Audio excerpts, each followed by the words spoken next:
Hey there, friends! Welcome to another episode of Real World English. I'm Emma, and I'm super excited to be here with you today.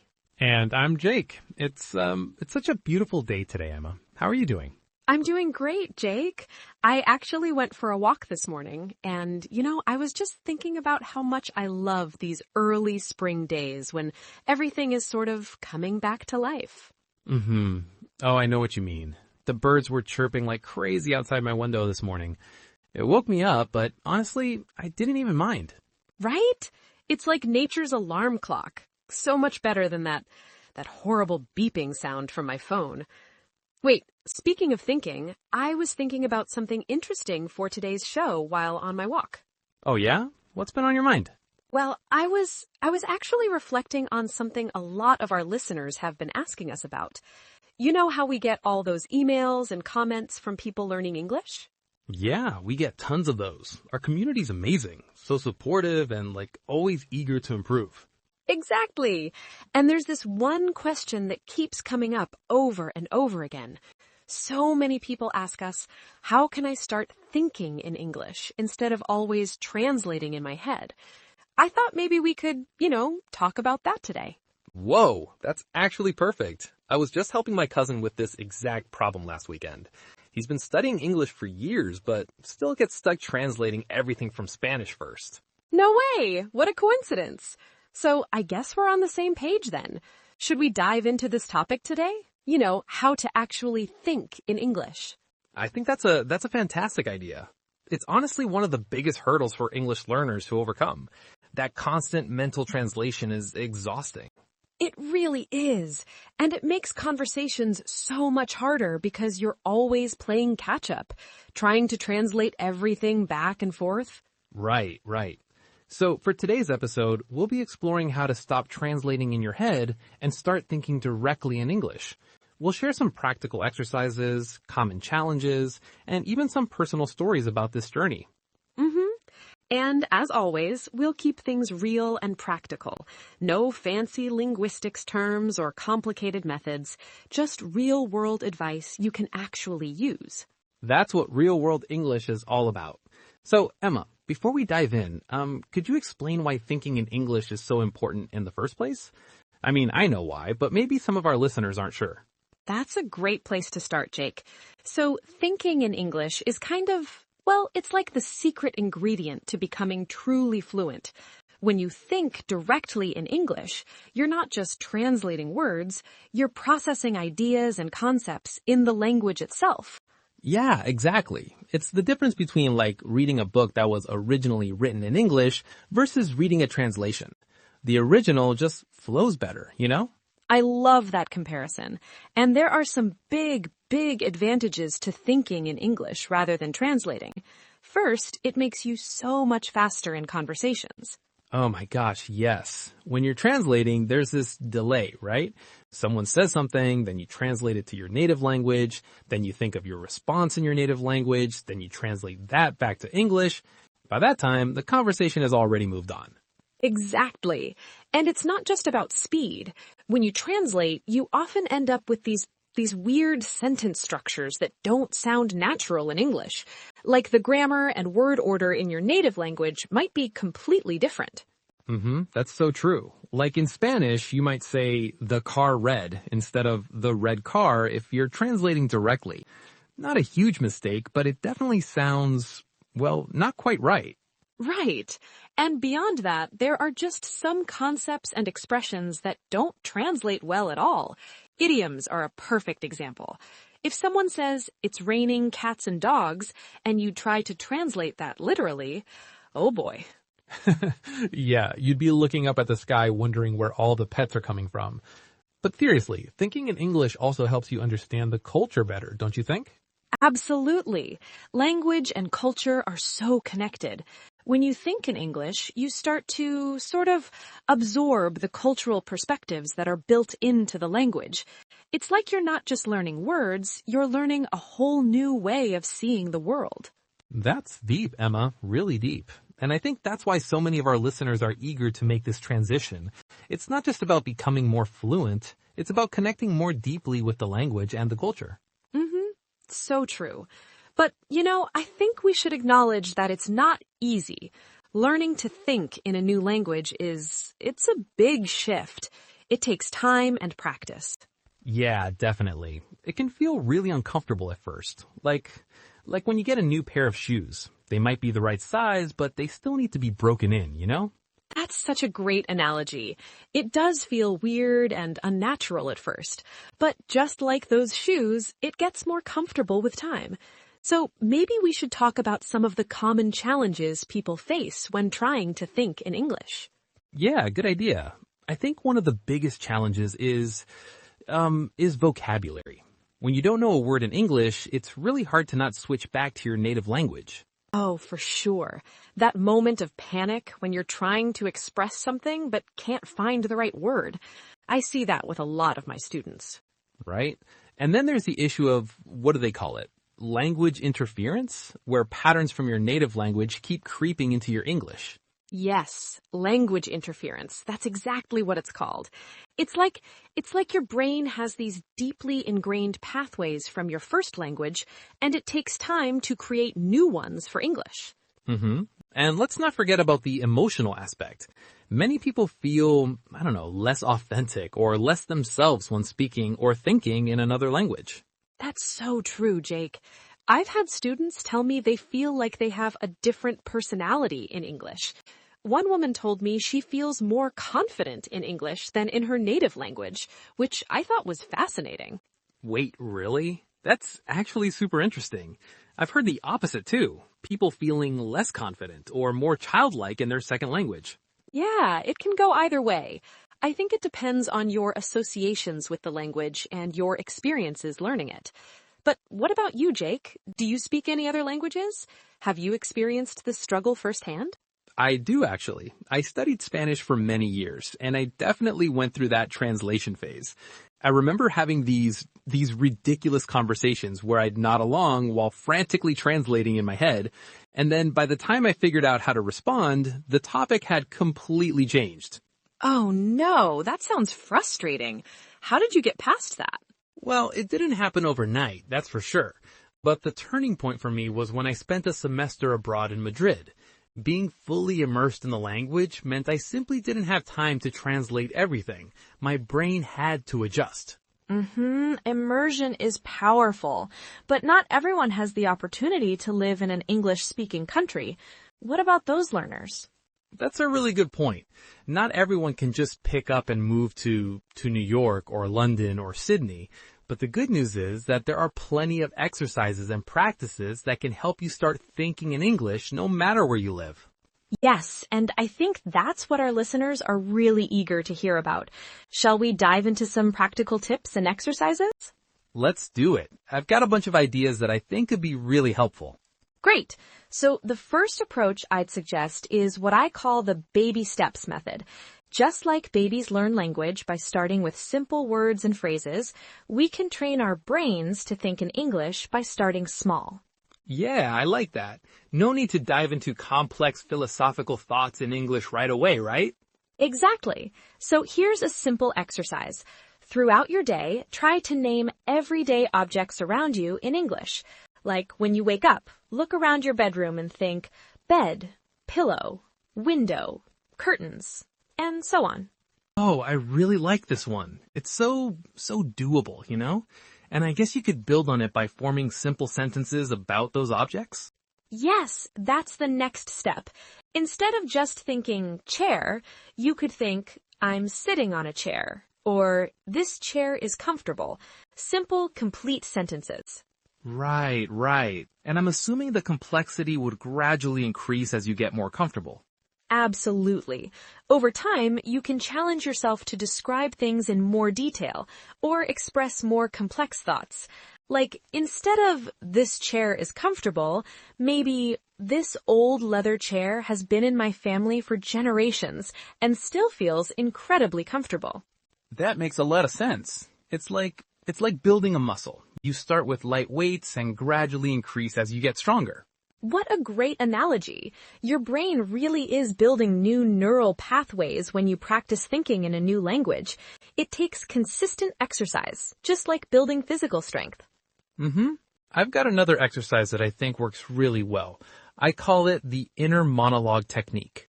Ooh, tell me more about that one. So we all have this running commentary in our heads throughout the day, right? Like, I need to remember to buy milk, or that person was so rude, or whatever. The idea is to deliberately switch that inner monologue to English. Oh, I love that. We all talk to ourselves all day long, so why not do it in English? Exactly. And the great thing is that no one else can hear you, so there's no pressure. You can make mistakes or take your time finding the right words, and it's all private. That's such an important point, Jake. Learning to think in English should be a judgment-free zone. It's just you and your thoughts. Right. And I think that's why this technique works so well. There's no fear of embarrassment. You can just focus on processing your thoughts directly in English. I'd add that it can be helpful to start with specific times of day for this practice, like maybe during your morning routine or on your commute to work. Yeah, that's smart. Setting specific times makes it more manageable and helps build the habit. Exactly. Now, I have another approach that's been really effective for my students. It's what I call the no translation rule. The no translation rule. Sounds intense. It can be challenging, but it's powerful. Basically, you set aside a certain amount of time, maybe 5 minutes at first, then gradually increasing, where you commit to not translating anything. If you don't know a word in English, you have to find another way to express the idea. Whoa, that sounds tough but effective. So if I can't think of the word umbrella in English, I might think that thing that keeps you dry in the rain. Exactly. And that process of working around vocabulary gaps is actually super valuable. It builds flexibility and creativity in your language use. I can see how that would really push you to think directly in English. It's like removing the crutch of translation. Yes. And speaking of removing crutches, another tip is to start using an English-only dictionary rather than a bilingual one. Oh, interesting. So instead of seeing the direct translation of a word, you'd see the definition in English. Right. So if you look up the word diligent, instead of seeing the equivalent in your native language, you'd see something like showing persistent and hard-working effort. It forces your brain to stay in English mode. I can definitely see how that would help, though I imagine it might be frustrating at first, especially for beginners. It can be, for sure. That's why I usually recommend this for intermediate or advanced learners. Beginners might want to stick with bilingual dictionaries until they build more vocabulary. That makes sense. Now, I've got another exercise that I think is really fun. It's what I call the English environment immersion. Tell me more. So the idea is to surround yourself with as much English as possible in your daily life. Change your phone language to English, watch shows in English, listen to English music and podcasts like ours, read books or articles in English. Just really saturate your environment with the language. I love this approach because it's so natural, you know? It's how children learn their first language, through constant exposure and immersion. Exactly. And when English is all around you, your brain starts to process it more automatically. You're not consciously translating, you're just absorbing and understanding. Right. And I think one key aspect of this is consistency. It's better to have a little bit of English exposure every day than to, binge on English content once a week. It's like watering a plant. Regular, consistent water is much better than flooding it occasionally. Another technique that's been really effective for my students is what I call thinking out loud. It's similar to the inner monologue exercise, but you actually speak your thoughts in English. Oh, interesting. So you'd literally talk to yourself in English. Yes, it might sound a little silly at first, but it's incredibly effective. You could describe what you're doing as you cook dinner, or narrate your morning routine, or just share your thoughts about a book you're reading. I can see how that would strengthen the connection between thinking and speaking in English. Plus, it gives you practice with pronunciation at the same time. Absolutely. And don't worry about people thinking you're crazy for talking to yourself. You can always pretend you're on the phone if someone catches you. That's a pro tip right there. I actually used to do something similar when I was learning Spanish. I'd go for walks and just chat away to myself about whatever I was seeing. That's perfect, and I bet it really helped you become more fluent. It did, yeah. At first, I'd get stuck a lot, but over time, the words started to flow more naturally. And I definitely noticed that I was thinking more in Spanish rather than translating. That's awesome, Jake. Now, I think we should also talk about some common pitfalls or mistakes people make when trying to think in English. What do you think? Yeah, good call. One big mistake I see is people being too hard on themselves. They expect to make the switch overnight, and when they can't, they get discouraged. Oh, that's such an important point. Learning to think in a new language is a gradual process. It's not like flipping a switch. Right? It's more like learning to play an instrument. You don't go from never touching a guitar to playing like Eddie Van Halen in a week. It takes consistent practice over time. Mm-hmm. And just like with music, some days will be better than others. Some days the English will flow effortlessly, and other days it will feel like a struggle. That's so true. I think another mistake is trying to translate every single word.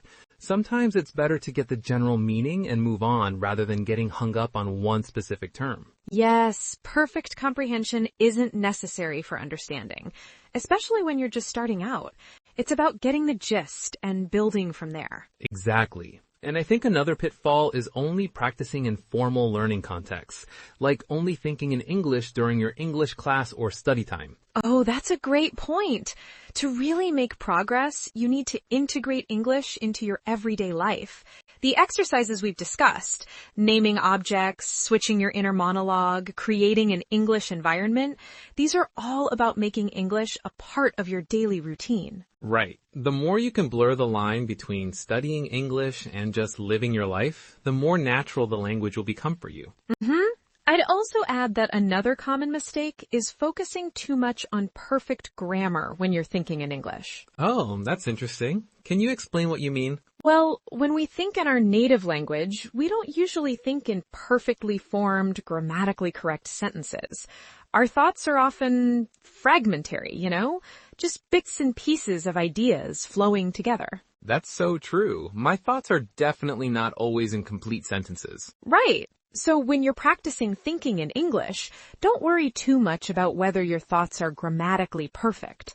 The important thing is processing ideas directly in English rather than translating. That's really liberating advice, Emma. I think a lot of English learners put so much pressure on themselves to be perfect. Absolutely.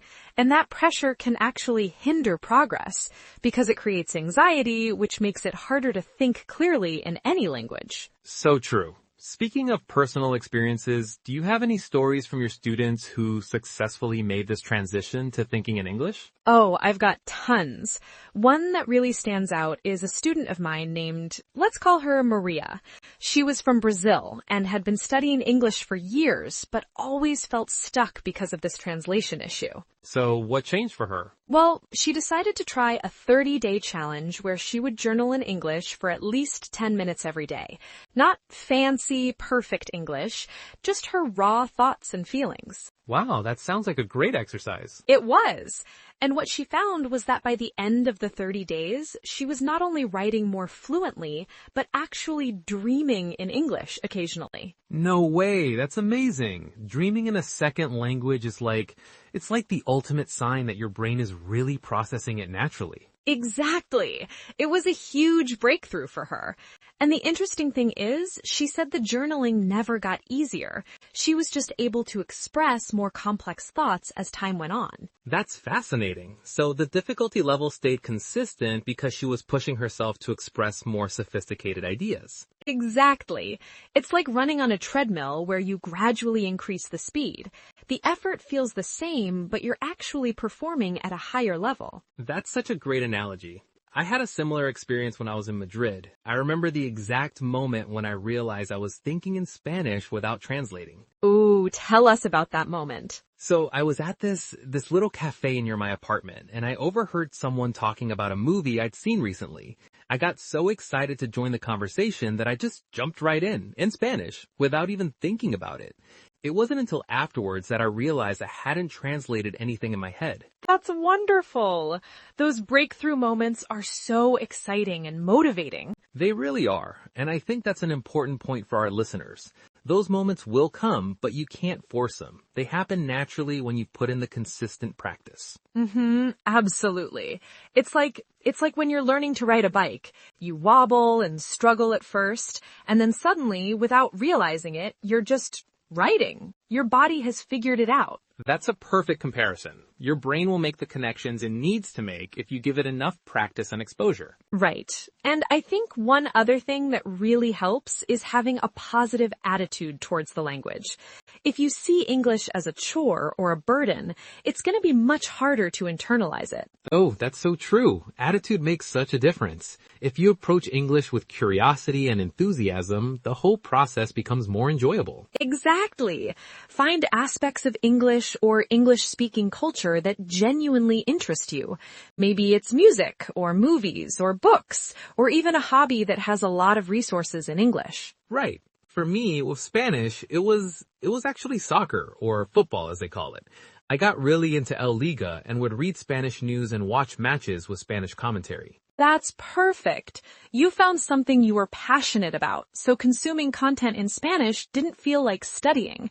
It was just you enjoying your hobby. Exactly. And I think that's a really important tip for our listeners. Find ways to make English a part of things you already love. So, Jake, we've covered a lot of ground today. We've talked about why thinking in English is important, common challenges, practical exercises, pitfalls to avoid, and even some success stories. Is there anything else you think we should touch on before we wrap up? Let me think. Oh, I think it might be helpful to address the question of how long this process typically takes. That's a great point. And the honest answer is it varies widely from person to person. Yeah, it really does. Some people might start to think in English after just a few months of consistent practice, while for others it might take a year or more. Right. And it's not usually an all or nothing thing either. You might find that you can think in English easily about certain topics, but still need to translate for others. That's so true. I found I could think in Spanish pretty easily about everyday topics, but anything technical or academic, that took a lot longer. And that's completely normal. It's not a failure or a setback. It's just part of the natural progression of language acquisition. Exactly. The key is to be patient with yourself and celebrate the progress you're making, however small it might seem. Absolutely. Language learning is a marathon, not a sprint. Consistent effort over time will get you there. Well said, Emma. I think that's a really encouraging note to end on. I think so too. But before we wrap up, let's do a quick recap of the practical exercises we've suggested for thinking in English. Great idea. So we talked about the baby steps method of naming objects and forming simple sentences, the inner monologue technique of switching your self-talk to English, the no translation rule where you find ways around vocabulary gaps, using an English-only dictionary, creating an English environment immersion, thinking out loud in English, journaling in English. That's a great summary, Jake. I hope our listeners will try at least one or two of these exercises and see how they work for them. Me too. And remember, the goal isn't perfection, it's progress. Every little bit of practice helps rewire your brain to process English more naturally. That's right. And we'd love to hear about your experiences with these exercises. Which ones worked for you? Did you have any breakthrough moments? Any challenges you're still facing? Yes, please share your thoughts and experiences in the comments section below. We read all of your comments and try to respond to as many as possible. And if you have other topics related to English learning that you'd like us to cover in future episodes, please let us know that as well. Absolutely. This show is for you, and we want to make sure we're covering the topics that will help you the most in your English learning journey. Well, I think that's it for today's episode of Real World English. Thank you so much for listening. And remember, learning to think in English is a journey, not a destination. Be patient with yourself, practice consistently, and trust the process. Couldn't have said it better myself, Emma. Until next time, keep practicing, keep learning, and keep thinking in English. Bye for now, everyone. See you next time.